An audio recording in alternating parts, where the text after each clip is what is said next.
going to start with Matthias Ornelas first. Go ahead.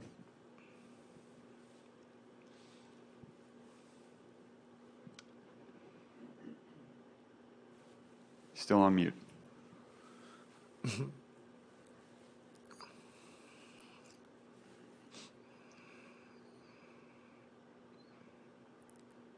All right, we'll go to Josh Allen first. Go ahead, Josh. Hey, Nick, how are you doing? Good. How you doing?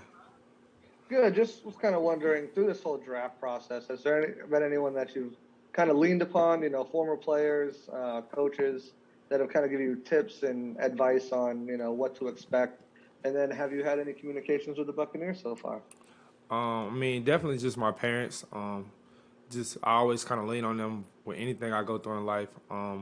But as far as former players, haven't really talked to too many former Notre Dame players, but really Stephon Gilmore, I talk to him just about, every week. So I lean on him a lot. And what was the second question again, please?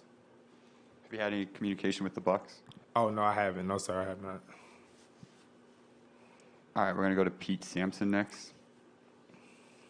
Nick, I wanted to ask you to sort of reflect on your grad transfer time here. You didn't get not that there was spring practice, but you didn't get here until summer. How were you able to make the most of that? And I guess how did Notre Dame sort of help set you up to have success under, less than ideal circumstances with COVID and everything being shut down? I feel like just trusting in the coaches, just trusting the process. I think it was kind of better that I wasn't able to get here early just so I could get my knee back to where I needed to get my knee at before I arrived here. But yeah, just like I said, just trusting Coach Bayless and his staff and trusting Coach Mickens and everybody on the defensive staff and Coach Kelly as well. So it was just good. All right, we're going to try one more time with Matthias. Go ahead. Sorry. Can you hear me now? Yes. My mic have a little problem. Sorry. Nicky, Mateus from Time Out here in Brazil. Congratulations for going for the NFL draft. Some scouts talk about your versatility and how that can work on the next level. What the teams may have spoken to you about that, and how do you see yourself playing the next level? Which position you think is more comfortable for you? I definitely feel more comfortable at corner than anything.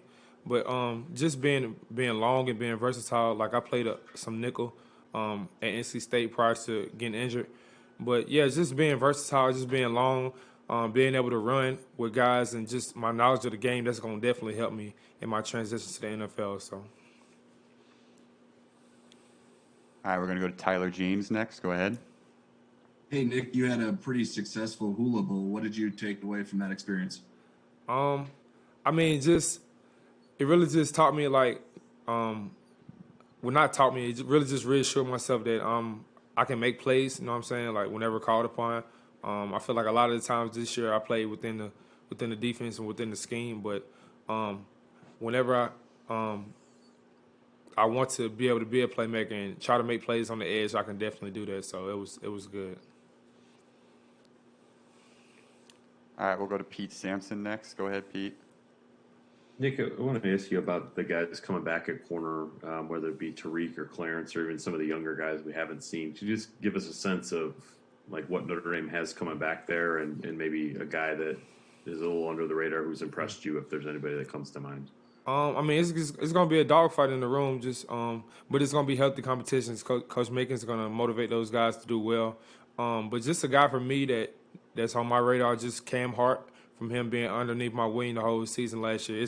I'm definitely excited to see what he's going to do. But really everybody, though, because everybody in the room has talent. Coach Mickens is going to get the best out of everybody, so I'm just eager to see how they excel this year. Up next, we have Andre Robinson.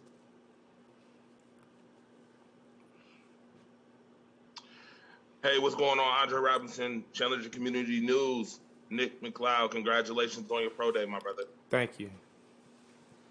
You tallied 33 tackles, two TFLs, 2 fumble recoveries, and an interception, and got all ACC honors.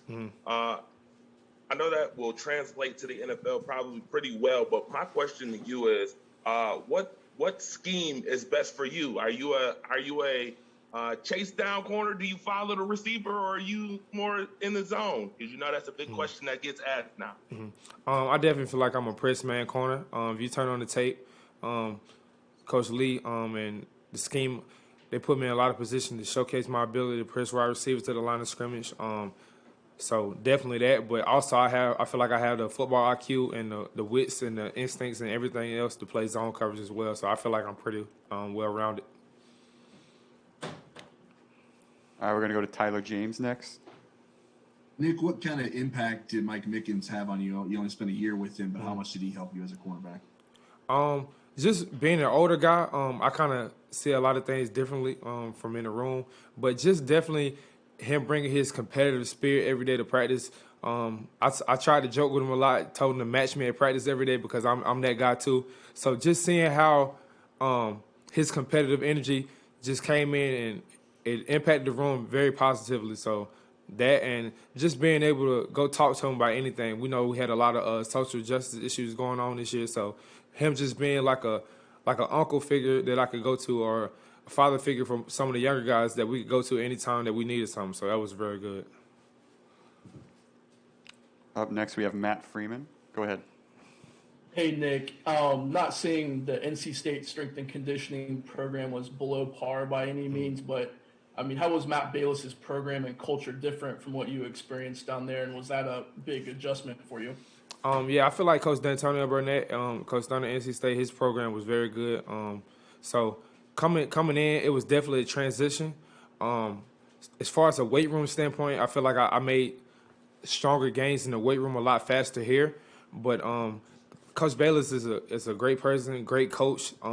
He's going to push you, going to do everything that you need to do to get you where you need to be. So I definitely enjoyed my time with Coach Bayless.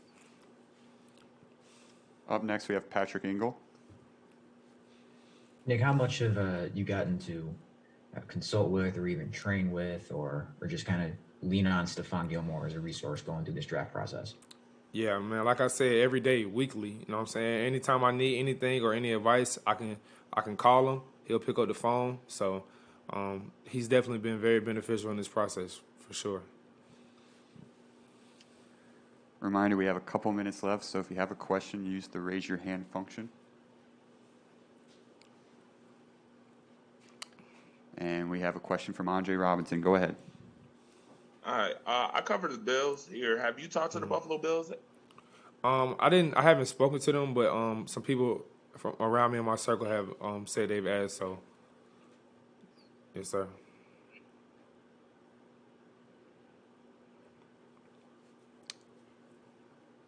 And now we'll go to Tyler James next. Go ahead.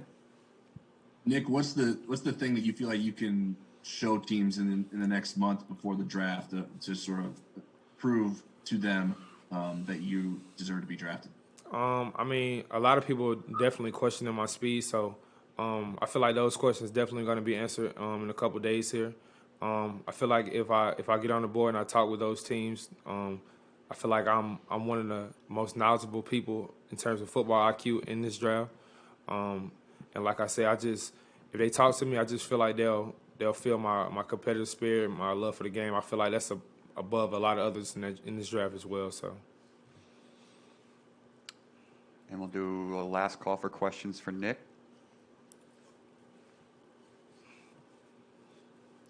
And we'll end it with Andre Robinson. Go ahead. My question to you, Nick, is younger guys want to be like you. Obviously, there's some who are ready in high school. They ready to get into the college level as far as football is concerned. What would you tell them about Notre Dame that would make them go to Notre Dame above all the other colleges? Just the culture of the place. Like, I feel like once I stepped here, I didn't really realize it until I got here. Like, it's no place like here. No balance between school and football like here. You're going to get the top of the top in both. The tradition, you feel it when you walk on campus, when you walk in the locker room, and just the people here. I feel like the people here you can't find people like here anywhere else. So I just feel like those are the things that separates Notre Dame from everywhere else in the country. And it looks like we have another question from Antonio Carlos. Go ahead. Hey, Nicky, Antonio from Brazil. there is any receiver that you are excited to play against in the next level, and who is the guy that you want to play against the most? I feel like there's a lot of talented receivers, so pretty much everybody, but one specifically is probably my roommate, Kelvin Harmon with the Washington football team, so definitely looking forward to that one. Final call for questions.